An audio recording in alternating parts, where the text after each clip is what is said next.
నమస్తే. వైనాట్ 175 అనే దాని వెనక చాలా పెద్ద కుట్ర ఉంది అని చెప్పేసి పురంధేశ్వరి కమెంట్ చేశారు. మరి దీని గురించి మనతో మాట్లాడడానికి సీనియర్ జర్నలిస్ట్ జగదేవ్ గారు ఉన్నారు. ఆయన అడిగి తెలుసుకుందాం. నమస్తే సార్. నమస్తే అమ్మా. సార్, ఇప్పుడు పురంధేశ్వరి ఒక కమెంట్ చేశారు, జగన్ 175 సీట్ల వెనక ఒక పెద్ద కుట్ర ఉంది అని చెప్పేసి అంటున్నారు. నిజం అనుకోవచ్చా? మరి అంటే జాతీయ పార్టీ అధ్యక్షురాలుగా ఆవిడ చెప్పారు కాబట్టి ఆవిడకి తెలియాలి కొంతవరకు. అంటే ఇది ఇప్పుడు కాదు, 2019లో 151 వచ్చినప్పుడు కూడా చాలామంది ఇదే సందేహం వ్యక్తం చేశారు. ఎందుకంటే జగన్మోహన్ రెడ్డి గారు ముఖ్యమంత్రి అవడంలో తప్పులేదు, కానీ చంద్రబాబు నాయుడు గారి మీద అంత వ్యతిరేకత లేదు. మరీ 23 స్థానాలకే పరిమితమయ్యే అంత వ్యతిరేకత అయితే లేదు. చెప్పాను, ఒక 60 స్థానాల వరకు జనసేన కలిసి పోటీ చేయడం వల్ల కొన్ని ఓడిపోయాయని కదా. అవును, కాకపోతే కొంతమంది విశ్లేషకుల అభిప్రాయం ఏంటంటే ఇక్కడ తెలంగాణలో కానీ ఆంధ్రలో కానీ రెండు దగ్గరలో కూడా కొన్ని సెట్టింగ్లు చేయాయని అంటారు. మరి ఆ సెట్టింగ్లు ఏంటనేది ఎవరు ఓపెన్గా చెప్పరు. ఇప్పుడు ఆవిడ జాతీయ పార్టీకి సంబంధించిన రాష్ట్ర అధ్యక్షురాలు కాబట్టి ఆవిడకి తెలుసు, ఏం తెలుసో చెప్పలేము. ఎందుకంటే ఆవిడ ఆల్రెడీ జగన్మోహన్ రెడ్డి గారి మీద ఇసుక ర్యాంపుల గురించి లేఖ రాశారు సెంట్రల్కి. అలాగే మద్యం ఏదైతే ఉందో స్కాములు, అదైతే ఓపెన్గా రాసేశారు ఆవిడ. ఆ తర్వాత సుప్రీంకోర్టుకు కూడా లేఖ రాశారు ఆవిడ. ఈయన కేసు సంబంధించి 10 ఏళ్ళుగా బెయిల్ మీద బయట తిరగడం ఏంటి, ఎంతవరకు వచ్చింది ఏంటి అన్నట్టు కూడా లేఖ రాశారు. ఇంకా అదే ఇసుక ర్యాంపులు, మద్యంది అయితే డైరెక్ట్గా ఆవిడ ఎట్లాగే ప్రజల్లోకి వెళ్తున్నప్పుడు తాడేపల్లిగూడెం ఎక్కడ ఒక షాప్కి వెళ్ళారు. వెళ్ళి బాబు ఇది ఎంత, దీనికి ఏమైనా క్యూఆర్ కోడ్ ఉందా? లేదు. క్యూఆర్ కోడ్ కానీ యూపీఐ కోడ్ ఈ ఆప్షన్ లాస్ట్ 1 year నుంచే పెట్టారంట, గత 4 ఏళ్ళలో లేదు. Only cash and carry. So ఇదంతా బ్లాక్ మనీ. ఏమవుతున్నట్టు బయట షాపులా లేవు, ఓన్లీ గవర్నమెంట్ యారెక్స్ షాపులు, గవర్నమెంట్ మద్యం షాపులు మాత్రమే ఉన్నాయి. వాటిలో కూడా డబ్బులు ఇచ్చి కొనుక్కోవాలి. వీటి మీద లేఖ రాశారు. సో ఆవిడ తర్వాత బీజేపీ ప్రభుత్వంలో కూడా కేంద్ర మంత్రిగా కూడా చేసిన అనుభవం ఉంది కాబట్టి ఆవిడ మంచి స్పోక్స్ మ్యాన్ కూడా, మంచి వక్త, బాగా మాట్లాడతారు. ఒకటి రాజకీయ నేపథ్యం ఉన్న కుటుంబం నుంచి వచ్చారు ఆవిడ. స్వయానా మాజీ ముఖ్యమంత్రి గారి కూతురు, మరొక రాజకీయ ఉద్దండు భార్య, స్వయానా ఒకప్పటి మాజీ ముఖ్యమంత్రి చంద్రబాబు నాయుడు గారికి వదిన గారు అవుతారు గారు, అదే తోటల్లుడు భార్య, భార్య తాలూకు అక్క, రకరకాలుగా ఎన్నో అలంకారాలు ఉన్నాయి ఆవిడకి. అంటే మంచి పెద్ద నందమూరి వారి ఫ్యామిలీ నుంచి వచ్చిన అమ్మాయి. బట్ ఆ స్థాయిలో ఆవిడ గ్రిప్ కూడా ఉంది నేషనల్ లెవెల్లో. బట్ ఆవిడకి తెలిసిన లీడ్స్ ఏమిటన్నది మనకు తెలియదు. ఇంతకుముందు కూడా మేము జనసేనతో కలుపుకుపోతాము, వెళ్ళే ఆలోచనలు ఉన్నామన్నట్టు కూడా స్టేట్మెంట్ ఇచ్చారు ఆవిడ. బట్ ఇప్పుడు అది ఎంతవరకు వాస్తవం అనేది ఇంకొద్ది రోజుల్లో క్లారిటీ వస్తుంది. అందుకే అంటున్నాను, ఇప్పుడు ఈ 151 స్థానాలు వచ్చాయంటే అంత స్థాయిలో వ్యతిరేకత అయితే చంద్రబాబు నాయుడు గారికి లేదు. అప్పట్లో క్యాపిటల్ స్టార్ట్ చేశారు, అసలు హైయెస్ట్ అర్బన్ ఏరియా అనేది గ్యాదర్ చేశారు.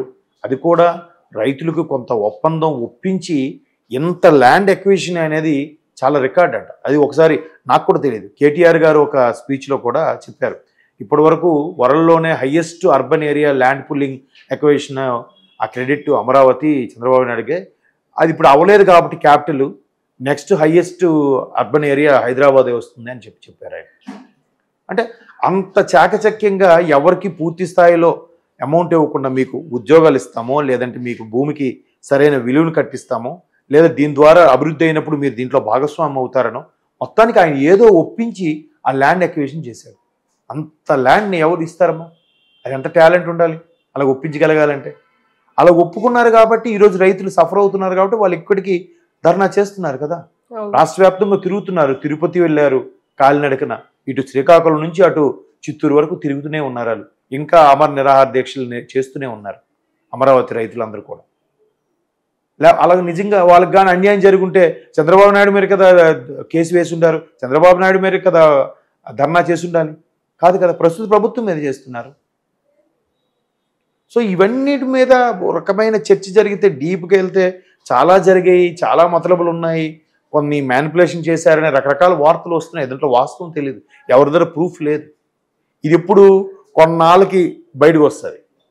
ఎట్లా అంటే ఆ మధ్యకాలంలో ఇలాగే ఒక ఆయన చెప్పారు, మన రతన్ టాటా గారు, మేము అప్పుడులో ఒక ఎయిర్ ఇండియాకి సంబంధించిన ఏవియేషన్ కేసును మేము ట్రై చేస్తే అప్పట్లో ఉన్న కేంద్ర మంత్రి మాకు అమౌంట్ అడిగారు, ఇవ్వలేకపోయామని. వెంటనే మీడియా వాళ్ళని అప్పుడు కాంగ్రెస్ హయాంలో పనిచేసిన ఆ ఏవియేషన్ మినిస్టర్ ఎవరన్నా వాడిని పట్టుకున్నారు. అంటే నాకు ఆయన ఏం రాలేదని అన్నాడు. ఇవేంటంటే కొన్నాళ్ళ తర్వాత బయటకు వస్తాయి. ఎవరు ఎలాగ జెన్యున్గా గెలిచారా, లేదంటే మ్యానిపులేట్ చేసి గెలిచారా, లేదా రిగ్గింగ్ చేసి గెలిచారా అని.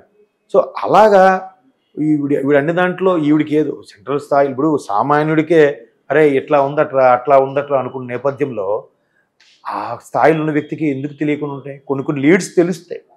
ఆ తెలిసినవి ఏం చెప్తారంటే వాళ్ళు చూచాయిగా వదులుతారు. మనలాంటి వాళ్ళకి మనం నచ్చింది మనం ఊహించుకోవడానికి పిచ్చి అయిపోతాం. ఏం జరుగుండొచ్చు అంటే ఈవీఎంలు ఏమైనా ట్యాంపరింగ్ చేశారా, లేదంటే ఈవీఎంలు ఏమైనా మార్చేశారా, లేదంటే ఏది కొట్టినా నొక్కినా కూడా ఒకే గుర్తుపడేలాగా ఏమైనా సెట్ చేశారా, ఇలా రకరకాల అనుమానాలు వస్తాయి. ఆవిడ పూర్తి స్థాయిలో చెప్పరు, జస్ట్ స్టేట్మెంట్ ఇస్తారు. ఇప్పుడు మొన్న తెలంగాణ ఎన్నికల్లో కూడా రేవంత్ రెడ్డి గారు కార్యకర్తల్ని పదే పదే చెప్పారు, మనం చాలా జాగ్రత్తగా ఉండాలి, చాలా అలర్ట్గా ఉండాలని. ఇంకా రేపు కౌంటింగ్ అంటే ఈరోజు ఒక వ్యాన్ వెళ్తుందంట.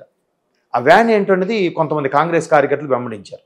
ఆ వ్యాన్ నిండా కూడా ఈవీఎం మిషన్లు ఉన్నాయి. అవేంటవి? సరిగ్గా ఎక్కడైతే ఈ ఓట్లు పోలైన ఈవీఎం మిషన్లు ఉన్నాయో ఆ గోడౌన్కి తీసుకెళ్తున్నారట ఖాళీవి. ఎందుకు అని చెప్పి వీళ్ళు పట్టుకొని పోలీసులకు ఇన్ఫార్మ్ చేసి, వాళ్ళతో పాటు పోలీసుల బృందం ఉంది, మిగతా మీడియాకు కూడా పిలిచి అంత హడావిడి చేశారు. చేస్తే లేదు ఖాళీవి జస్ట్ డంప్ చేయడానికి వెళ్తున్నాం. డంప్ చేయడానికి ఆల్రెడీ ఈ పోలింగ్ అయిన బూత్లకి ఎందుకు తీసుకెళ్లారనుకున్నారు? అంటే మీరు ఏమైనా రీప్లేస్ చేయాలనుకున్నారా అని చెప్పి ఒక కాంగ్రెస్ నాయకుడు కూడా ప్రశ్నించాడు. ఖాళీవి నిండు రీప్లేస్ చేసేసి అదే నిండు పోలైనవి తీసేసి ఖాళీవి పెట్టారనుకోండి, కొన్ని పోతాయి కదా, పోలవు కదా, ఇంకా అవి కౌంటింగ్ రావు కదా, అప్పుడు ఓడిపోతారు కదా. ఇవాళ కూడా జస్ట్ మ్యాజిక్ మార్క్ కన్నా ఒక 3-4 సీట్లు ఎక్కువ ఉన్నాయి అంతే కదా కాంగ్రెస్కి. అందుకు ఆయన భయపడుతూ చాలా జాగ్రత్తగా ప్రభుత్వంలో ఉన్నోళ్ళు ఏదైనా చేయొచ్చు అని కూడా రేవంత్ రెడ్డి గారు చెప్పి ప్రెస్ మీట్ కూడా పెట్టి చెప్పారు. అంటే నేను ఒక ఎగ్జాంపుల్ చెప్పాను. పురంధేశ్వరి గారు అన్న మాటలో ఒక వాస్తవం అంటే మేబీ ఇలా కూడా జరిగి ఉండొచ్చు, అలా కూడా జరిగి ఉండొచ్చు. బట్ ఆవిడ లీడ్ ఇవ్వలే, మనకు ఒక అదో ఇట్లా ఇచ్చేసి వదిలేశారు. ఫ్యూచర్లో ఆవిడ మళ్ళీ ప్రెస్ మీట్ పెట్టి చెప్తారేమో చూడాలి. ప్రభుత్వం ఇవాళ గవర్నమెంట్లో ఉన్న వాళ్ళు చాలా చేస్తారండి. అందుకే ఎలక్షన్ కమిషన్ కోడ్ అమల్లోకి రాగానే ఫస్ట్ చీఫ్ సెక్రటరీని డీజీపీని మార్చేస్తారు. వాళ్ళిద్దరిని కీ రోల్, అడ్మినిస్ట్రేషన్ అంతా chief secretary, law and order అంతా కూడా డీజీపీ హేమ. వీళ్ళిద్దరిని మార్చారనుకోండి, ఒక పదవిలో ఉన్న వాళ్ళు ముందు ఎవరికి చెప్తారు? డీజీపీ ఫోన్ చేసి వాడు వినట్లేదా చూడ కమిషనరు, లేదా ఎస్ఐ వినట్లేదా, సిఐ వినట్లేదని చెప్తారు. చీఫ్ సెక్రటరీగా పిలిచి వాళ్ళిద్దరిని ఇచ్చేస్తారనుకోండి, కొత్త వాళ్ళు వచ్చారనుకోండి, ఏం మాట్లాడతారు? పైగా కొత్త వాళ్ళు సీనియర్సే వస్తారు, సీనియర్ మోస్ట్, వాళ్ళంతా సెంట్రల్ లెవెల్లో ఉంటారు. కానీ ఇక్కడ వాళ్ళకి ఎవరికి భయపడరు, వాళ్ళు వాళ్ళని ఎవరిని లెక్క చేయరు. అవసరమైతే మేము డెప్యుటేషన్ మీద బయట ఊరు వెళ్ళిపోతాం అన్నట్టుగా ఉంటారు. సో అందుకు ఎలక్షన్ కమిషన్ కూడా చాలా జాగ్రత్తగా తీసుకుంటుంది. ఈ మధ్యగా మళ్ళీ ఇంకో కొత్త ఇది ఏంటంటే 23 లక్షల ఓట్లు కొత్తగా యాడ్ అవబోతున్నాయంట. ఓటు హక్కు తెచ్చుకున్న వాళ్ళు ఉన్నారంట ఈ సంవత్సరం ఆంధ్రాలో. సో అవి ఉన్నాయా లేవా, వాళ్ళందరికీ ఓటు హక్కు కల్పిస్తారా, లేదా పాత వాళ్ళు కూడా 8 లక్షల ఓట్లు గల్లంతయ్యా అంటున్నారు. ఆ 8 లక్షలు కూడా కేవలం 2-3 జిల్లాలకు చెందినవేనంట. మరి రాష్ట్ర వ్యాప్తంగా ఎన్ని గల్లంతయ్యో తెలియదు. అందుకే ఎప్పటికప్పుడు రోజువారీ ఎవరికి వాళ్ళు ఓటు చెక్ చేసుకోవాలని కూడా చెప్తున్నారు. ఇట్లా ఏవో రకరకాలుగా జరిగి మొత్తానికి ఉద్దేశం ఏంటంటే బుల్లెట్ దిగిందా లేదా, గవర్నమెంట్ ఫామ్ చేసామా లేదా అనేది కదా అల్టిమేట్. నువ్వు ఎలా గెలిచావు అనేది అనవసరం. ఇప్పుడు మొన్న ఆయన పేరు శ్రీనివాసరావు గారు ఉన్నారు, శ్రీనివాస్ గౌడ్ గారు, బీఆర్ఎస్ మాజీ మంత్రి. ఆయన ఓటు ఎన్నిక చెల్లదని మొన్న హైకోర్టు తీర్పిచ్చింది. ఇంకొక నెల రోజులు ఎన్నికలు అవుతాయి అనగా.